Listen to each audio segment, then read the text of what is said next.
hijo de una paraguaya oriunda de Yaguarón sobrevivió al terremoto que sacudió Nepal el pasado sábado y que dejó más de 4.300 muertos.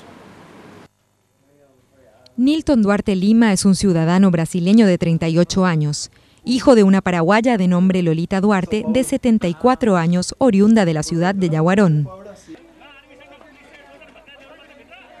El hombre sobrevivió al terremoto que sacudió a Nepal el pasado sábado y que dejó al menos 4.310 muertos. La mujer paraguaya reside en la ciudad de São Paulo, Brasil. La mujer contactó vía Facebook con su hijo y pudo confirmar de este modo que seguía con vida, luego de varias horas de angustia. Nilton se encontraba en Katmandú, capital de Nepal, cuando ocurrió el terremoto. El hombre reportó a través de las redes sociales que sufrió varias heridas, pero que no necesitó tan siquiera ser hospitalizado.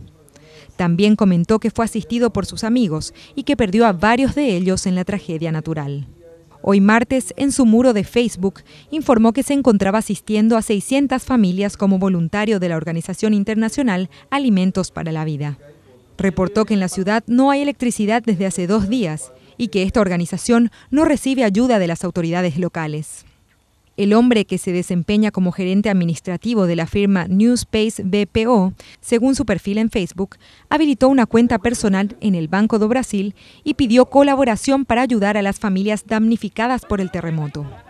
El sujeto profesa el budismo y, en su calidad de practicante de su fe, fue comisionado en calidad de misionero para prestar servicios sociales en Nepal.